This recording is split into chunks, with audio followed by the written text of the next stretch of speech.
What's up, people? Welcome back to another episode singular of Stars and Garters. I am Katie Pettit, and you know what, guys? I don't have a script today.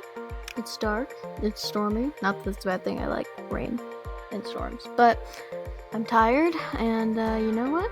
I'm just gonna mostly wing this. I don't think it's gonna be particularly difficult, but just letting you know if it's not my greatest excuses. But yeah, today for Marvel Monday, we're gonna continue the trend since X-Men 97 is still being released. I will go ahead and review the latest episode of X-Men 97, Motendo / Life Death Part 1. The funny thing is, when I think about that, I feel like the title kind of needs parentheses or something, because it's like, is it Motendo / Life Death Part 1, or is it like Motendo / Life Death Part 1? You know what I mean? I feel like they don't really need to continue the Motendo storyline, which we will discuss later. The Life Death thing is more something that would actually get continued. But anyway, yeah. I don't know what's gonna happen. Okay, let's just talk about this one. Let me just say, if you did happen to see my episode about the new X-Men comic series, this episode felt like the last volume of that series. It felt off. It was not as bad. Like, there was still some really redeeming stuff, where the new X-Men, there was like basically nothing redeeming. But there was still some good stuff. It just felt kind of weird and off a little bit, and it was kind of throwing me for a loop. But a big difference between New X-Men and this is that there is more of this to come, so hopefully they can really rein that in from what they did with this episode. But let's go ahead and explain and talk about what they actually did, and my thoughts on it more specifically. So, it was in two kind of halves. I think it was pretty equal. I thought one of them was going to have way less time. I thought it was just like a little quick clip, but it basically was split in between the Motendo story and then the Life Death story. So I guess we'll start off talking about Motendo. So, the day that this episode takes place happens to be Jubilee's birthday, and she wants to go to an arcade and play video games for her birthday. But Magneto turns her down because he thinks they're ridiculous. And so she goes in her bedroom with Roberto, which that's his name, by the way. I finally figured that out. It's Roberto. To play some video games, and she gets sucked into this little thing that she found on her like dresser or whatever called a Motendo, and she gets like sucked into a real life video game situation by this weird dude named Mojo? Something like that. This really fat, creepy, ugly dude. And he makes her play like a real life video game for reasons unknown. Apparently he did something similar to like all of the X-Men before. But I have no idea why he did it. I can't remember, and I don't know if it even was explained. But even if it was, I can't remember. And her and Roberto have to play through this game, and they meet like a very old clone of Jubilee's consciousness that exists only inside the video game, and they have like a talk about maturity or something. And then she comes back, and then she and Roberto kiss. So there's that. That was basically that part of the story. So this one was interesting because it felt like pretty just kind of episodic, more like the original X-Men the Animated Series. It just, it didn't really have a point within the rest of the narrative. It's just, I don't see how it fit in. It was just kind of like a day in the life of the X-Men kind of story, and it didn't really have much to do with the rest of that, but that's kind of okay because of, like, where Motendo didn't, like, check all the boxes, Life Death did, and then where Life Death didn't, Motendo did. So it kind of balances, it's just, I wish they would roll check the boxes all the way through, but you can't like always ask for that. That's kind of unrealistic. So yeah, the thing I did enjoy, I would say I enjoyed like the Motendo episode, because of when she was in the video game. They did a lot to make it look or kind of be reminiscent of like the old X-Men arcade games that I've played before. So that was really fun. That was a nice little just thing. And it was kind of cool to see like the spotlight on Jubilee cuz she's a cool character. Like she's not one of the she's not really one of the main guys, but she's still cool, and it was cool to see her get a little attention, that she wouldn't normally get. And then also, it was good for Roberto because he has not had that much screen time at all thus far in the series. So, it did show some new developments about him. He was willing to use his powers. He was like at the beginning of the episode, he didn't want to use them at all, just in case there was a possibility of somebody seeing them. And then he used them to like save Jubilee, and so that was nice. So we could see he's getting less ashamed of being a mutant. I mean, like not that much, but some slight progress there. And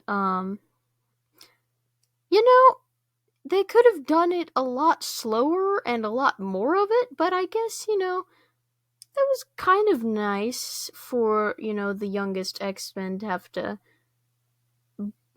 talk about maturity a little bit. Again, like, they just could have done a lot more of that and just not have it, like, just randomly and kind of comically thrown in there. But it's a nice thought, and I can appreciate the thought. Um, but yeah, it was enjoyable. It was definitely enjoyable. It's still, cuz it didn't connect with the story and it was only half of a like 20-minute episode, so it was really short. It didn't feel as connected, but it was entertaining, and it was kind of just for fun. I feel like, I mean, honestly, it probably was. Like I highly doubt they're going to like come into contact with that villain again, or any of that is going to mean anything except for Jubilee and Roberto's relationship, which is something interesting. I have no clue if it's ever existed in the comics. I doubt it, because I don't think they even interact that much in the comics, but I could be wrong. I don't have a super extensive knowledge of those characters. But yeah, I mean, it makes sense. They're just the two youngest members, so what are you gonna do? But yeah, I mean, it seems nice. It seems like it makes sense. I don't know if it's gonna last, but it's cute. It's cute for now. So yeah, those are the thoughts on the Motendo part. Just kind of pretty useless, but fun, and fun brain chemicals moment there, because much referencing to the video games, which was very nice. Even my dad liked that, and he was actually saying like, "Oh wow, that's really cool," and he doesn't usually like say that, I guess. But yeah, so let's move on and talk a little bit about the life death part, cause that was weird, and I don't know what happened.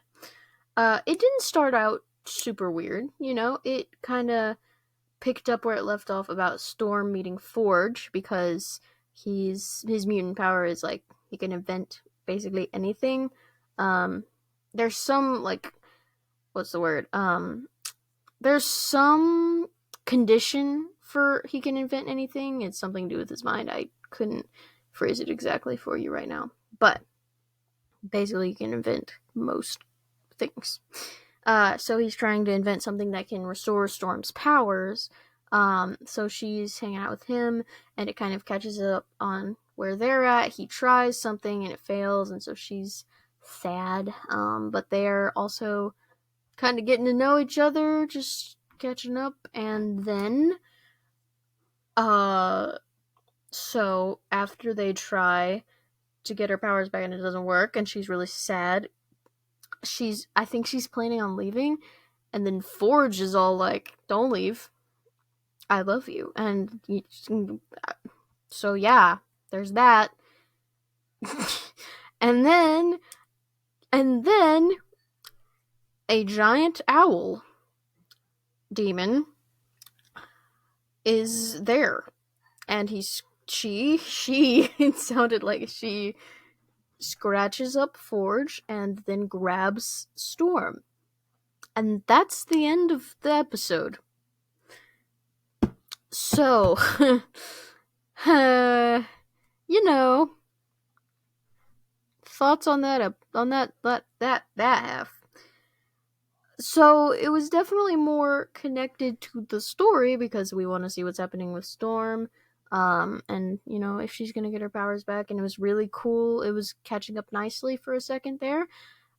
Forge, what are you doing? You've known this woman for like 3 days? Question mark. I don't know how long they've been there together, obviously, but not long enough to be like, I love you. Like he literally says the words "I love you." I was like, and then she slaps him, and I was like, yeah, no, that makes sense. What's wrong with you, dude? That's not how that works.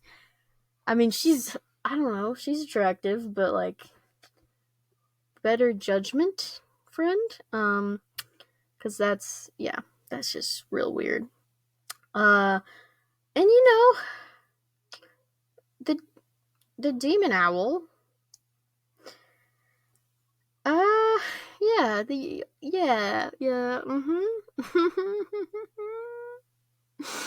What happened? I don't know what I don't. Mm. What was that? That was the weirdest stinking thing. I was just so lost. I was like, so kind of the like background kind of like goes red, like it did when Mr. Sinister was doing all his creepiness in the episode before.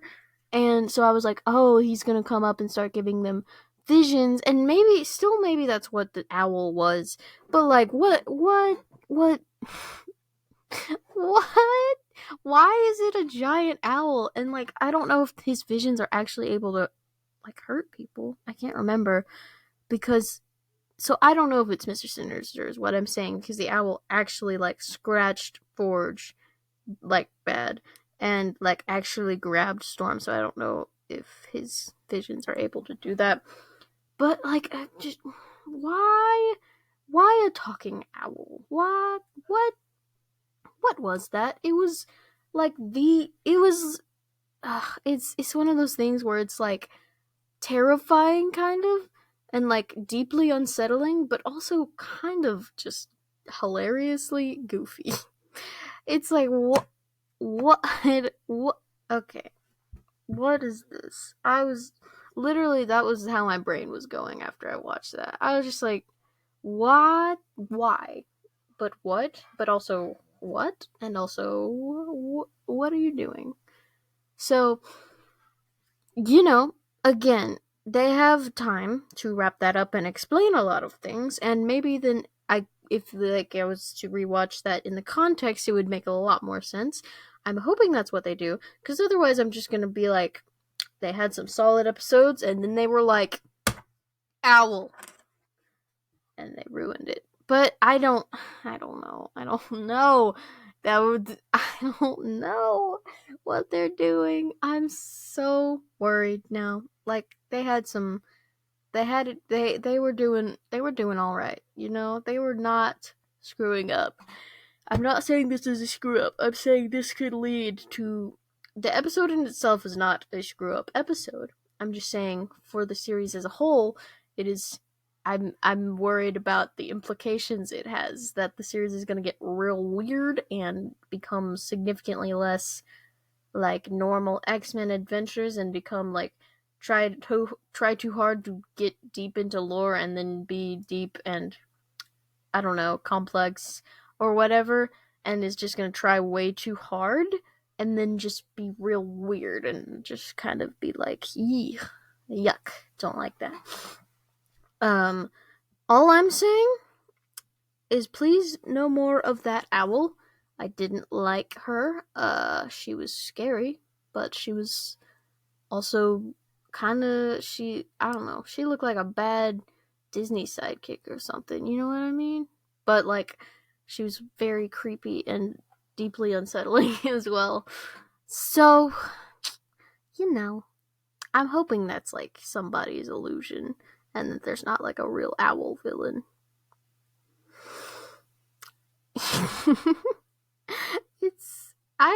My brain cannot figure out how to react to the owl still. It's like, I don't know whether to be scared or whether to just, like, be, what's the word, very amused. So, you know, I'm really, again, not necessarily displeased with this episode, just a little concerned for the rest of the series. Really hoping that this is just a tie-in, perhaps an illusion or something like that, by a villain, possibly Mr. Sinister, but there are other villains who could probably do that. And I'm hoping that they really explain what that was, and don't just leave us with Owl. Because otherwise I'm gonna have some problems getting past the giant talking owl. The giant talking demon owl. Yes, I'm gonna need a lot of explanation for that one to be okay. Or to make any sense at all. And not just be you know. That's all I can do to summarize my feelings about the owl. Oh my goodness. I hope they get it back together. I'm still rooting for them. I believe in them. I believe in this reboot. I think it could do great things. But don't screw it up. That's still the message for this series. Even more so now. Like, with the first 2 episodes, it was like, you're doing good, you know? Just don't do anything screwed up. The 3rd episode, it was like, okay, still in the safe zone. Don't screw it up. Now it's like, okay, back it up. Take it down a notch. Please don't screw it up. But yeah, I think it definitely can still be good, turn out good, but it all depends on if they tell me why the owl was. So, oh my goodness, that owl. I, there's no just lasting the Motendo part was just pure, let's have a good time and fun, and then you just started just owl, so that's, it was a lot. It's okay, I'm gonna be fine, you guys. So yeah, those are my thoughts, basically, on that episode. Make sure to, oh my goodness, I can't even think. I'm just like, every time I think thoughts, they just turn into the owl. But anyway, make sure to follow or subscribe or do whatever you do on the thing that you're on. Make sure to comment. What did you think about the owl? What do you think the owl means is a better question. What do you think? What is this? What is this owl? Who is this owl? Who is she? He, it, they, them, whatever. Just give me your thoughts on the owl. And then the other thing you do is to share, I believe, pod? Yeah, share the pod with your friends, and tell them that I'm very entertaining and that they should follow me so I can get... I actually did have a new friend follower dude on Spotify, so now I'm at 22 now, so let's shoot for 30 or something. I don't know. But yeah, all those things, and thank you for being where you are listening. Yes. Owl. Goodbye.